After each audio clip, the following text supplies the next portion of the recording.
തിരുവനന്തപുരം കിഴുവിലത്ത് പ്രാവിൻകൂട്ടിൽ നിന്നും മൂർഖൻ പാമ്പിനെ പിടികൂടി. കിഴുവിലം കല്ലുപാലം പനപ്പള്ളി വീട്ടിൽ റസാഖിന്റെ വീട്ടിനോട് ചേർന്ന പ്രാവിന്റെ കൂട്ടിനുള്ളിൽ നിന്നുമാണ് മൂർഖനെ പിടികൂടിയത്. പ്രാവിന്റെ മുട്ട വിഴുങ്ങിയ ശേഷം കൂടിനുള്ളിൽ തന്നെ ഇരുന്ന മൂർഖനെ വാവാ സുരേഷ് എത്തിയാണ് പിടികൂടിയത്.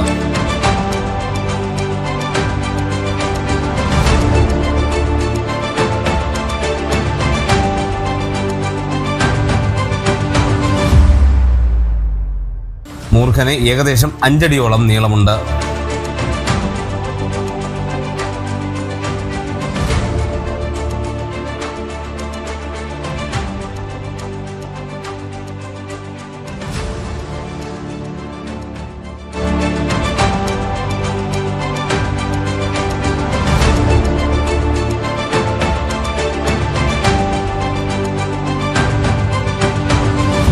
അഞ്ചു വയസ്സ് പ്രായമുള്ള പെൺപാമ്പാണെന്ന് വാവാ സുരേഷ് പറഞ്ഞു. നമസ്കാരം, സന്തോഷം. ഞാനിപ്പോൾ നിൽക്കുന്നത് നമ്മുടെ തിരുവനന്തപുരത്ത് ചിറയങ്കിനടുത്ത് NS ബ്ലോക്കിനടുത്താണ്. ഇവിടെ നമ്മുടെ പ്രിയപ്പെട്ട സുഹൃത്തിൻ്റെ വീട്ടിൽ എനിക്ക് പണ്ട് 10-20 പ്രാവുണ്ടായിരുന്നു. പണ്ട് പ്രാവിനെ വളർത്തുന്ന സ്ഥലത്ത് മുട്ട വെച്ചിരുന്നത് മുട്ട എടുക്കാനായിട്ട് വന്നൊരു മൂർഖൻ, ഒരു 5 വയസ്സുള്ള പ്രായമുള്ള പെണ്ണതിയായിരുന്നു. ഈ പ്രാവശ്യം മുട്ട വരികയായിരുന്നു. പക്ഷേ അതൊക്കെ അവിടെ നിൽക്കട്ടെ, അതൊന്നും നമ്മുടെ വിഷയങ്ങളല്ല. പാമ്പിങ്ങനെ വരുമ്പോൾ പക്ഷേ നമ്മൾ ഇപ്പോൾ നമ്മുടെ കേരളത്തിൽ കുഞ്ഞു മക്കളുള്ള അമ്മമാരും അപ്പന്മാരും ഒക്കെ ഭയത്തിലാണ്, പേടിച്ച് ജീവിക്കുന്നത്. അത് വേറൊന്നും കൊണ്ടല്ല, ചില ഒരു കുഞ്ഞ് വാർത്ത വരുമ്പോൾ അതിനെ വലിയ രീതിയിൽ പ്രചരിപ്പിച്ചുകൊണ്ട്, അനാവശ്യമായി പ്രചരിപ്പിച്ചുകൊണ്ട്, ചേരയെ കണ്ടാലും ചേരയുടെ ഫോട്ടോ കാണിച്ചിട്ട് മൂർഖനാണെന്ന് പറഞ്ഞ് പേടിപ്പിക്കുന്നത്, ചുവർപ്പാമ്പിനെ കണ്ടത് മൂർഖനാണ്, വിനമുള്ള ശങ്കുരാണെന്ന് പേടിപ്പിക്കുന്ന രീതിയിലാണ് നമ്മുടെ നാട്ടിൽ ഇപ്പോൾ നടന്നുകൊണ്ടിരിക്കുന്നത്. സത്യം പറഞ്ഞാൽ നമുക്ക് ഭയമല്ല വേണ്ടത്, മുൻകരുതലാണ് വേണ്ടത്. നമുക്കറിയാം, ചെറിയെങ്കിൽ ഇതിൻ്റെ തൊട്ടടുത്തുള്ള അഴൂരാണ് ഒരു കൊച്ചുമോൻ 8 വയസ്സുള്ള മോൻ പാമ്പടിയിട്ട് മരണപ്പെട്ടത്. അത് നമുക്കറിയാം, വേനൽ വിടുമ്പോൾ പാമ്പുകൾ നമ്മുടെ വീടിനകത്തേക്ക് വരുന്നു എന്ന് പറയപ്പെടുന്നു. ശുദ്ധമണ്ഡലത്തിലാണ് നമ്മുടെ വീട്ടിൽ ഇപ്പോൾ നമ്മുടെ കേരളത്തിൽ വേനൽ ചൂട് കൂടുന്നത്. ഇത് ആദ്യമായിട്ടൊന്നുമല്ല, 37-38 ഡിഗ്രി ചൂട് തന്നെ മുന്നേ വന്നിട്ടുണ്ട്. അന്നൊന്നും നമുക്ക് ഇത്രയും അപകടങ്ങൾ ഉണ്ടായിട്ടില്ല. പക്ഷേ ഇപ്പോൾ പാമ്പുകൾ നമ്മുടെ പറമ്പിലേക്ക് വരാനും നമ്മുടെ നാട്ടിലേക്ക് വരാനും കൂടുതൽ വരാനൊക്കെ സാഹചര്യം ഒരുങ്ങുന്നത് നമ്മുടെ നാട്ടിൽ ഇപ്പോൾ പാമ്പിനെ പിടുത്തക്കാട് എണ്ണം കൂടിയതിന് ശേഷം 2-3 വർഷത്തിന് ഇപ്പുറമാണ് ഇത്രയും പാമ്പിൻ്റെ സാന്നിധ്യം നമ്മുടെ നാട്ടിലേക്ക് കൂടുന്നത്. പല ആൾക്കാരും പിടിക്കുന്ന പാമ്പുകൾ എവിടെയാണ് റിലീസ് ചെയ്യുന്ന ഒരു കണക്കുകളില്ല, ഒരു കറക്റ്റായിട്ടൊരു ഡാറ്റാസ് ഇല്ല.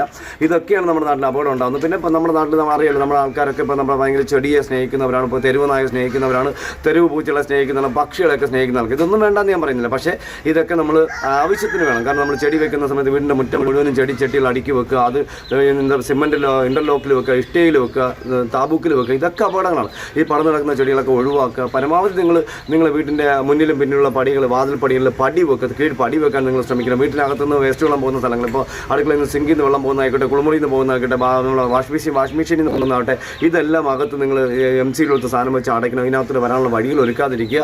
പിന്നെ വീടിനോട് ചേർന്ന് ജനൽ വാതിൽ, ഇതൊക്കെ ജനലൊക്കെ ഉണ്ടെങ്കിൽ ഈ ഹൈറ്റിൽ ഒരു കാരണവശാലും നിങ്ങൾ വിറവൊന്നും പറക്കി അടുക്കി വെക്കാതിരിക്കുക. പിന്നെ എന്താ പറയുക, ഈ വടി പോലും ഇങ്ങനെ ഇരുന്ന് കഴിഞ്ഞാൽ ഇതിൽ കൂടെ പെട്ടെന്ന് ഇഴഞ്ഞ് മുകളിലേക്ക് കയറാൻ പറ്റും. ഇങ്ങനെയുള്ള സാഹചര്യങ്ങളൊക്കെ ഒഴിവാക്കണം. പിന്നെ അതുപോലെ ചൂട് കൂടുമ്പോൾ ജനൽ തുറന്നിട്ട് കിടക്കണമെന്ന് ഞാൻ പറഞ്ഞത്, ധൈര്യമായിട്ട് തുറന്നിട്ട് കിടക്കും. പക്ഷേ മാലയും സ്വർണ്ണമൊന്നും ഇട്ടുകൊണ്ട് കിടക്കേണ്ട ആൾക്കാർ ജനലൊരു പറിച്ചുകൊണ്ട് പോകും. പാമ്പൊന്നും കയറി ഒന്നും എടുത്തുകൊണ്ട് പോകാൻ പോകുന്നില്ല. ഇതൊക്കെ കുറേ ആൾക്കാർ പ്രചരിപ്പിക്കുന്ന. ഇന്നലെ ഞാൻ കണ്ടു, ഒരു എന്താ പറയുക, ഫ്രിഡ്ജിനകത്ത് നല്ല തണുത്തിരിക്കുന്ന ഫ്രിഡ്ജിനകത്ത് ഒരു മൂർഖൻ പാമ്പിനെ മൂർഖൻ പാമ്പിനെ കൊണ്ടുവച്ചിട്ട് ഷൂട്ട് ചെയ്തിട്ട് എന്തിനാണ് വേണ്ടിയാണ് നിങ്ങളിങ്ങനെ ജനങ്ങളെ പേടിപ്പിക്കുന്നത്? ജനങ്ങൾ എങ്ങനെയെങ്കിലും സമാധാനത്തിൽ ജീവിക്കും. ഒന്നാമത് സമാധാനമില്ല, അതിൻ്റെ ഇടയിൽ കൂടി നിങ്ങൾ ഇതൊക്കെ പറഞ്ഞ് അവരെ ഭീഷണിപ്പെടുത്താതിരിക്കാൻ ശ്രമിക്കുക. പാമ്പ് കടിയേറ്റാൽ ചെയ്യേണ്ടത് ആംബുലൻസിൻ്റെ നമ്പർ കരുതി വെക്കലല്ല. നമ്മൾ ഈ അടുത്ത കാലത്തൊരു പെൺകുട്ടി പറഞ്ഞൊരു വീഡിയോ ഉണ്ട്.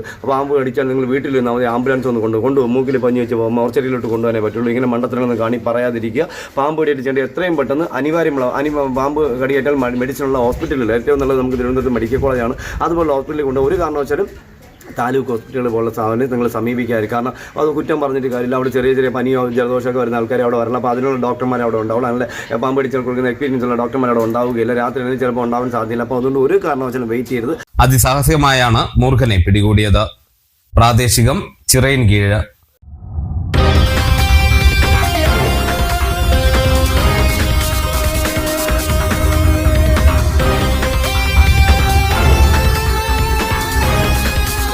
നേരറിയാം നാടറിയാം ന്യൂസ് പ്രാദേശികം.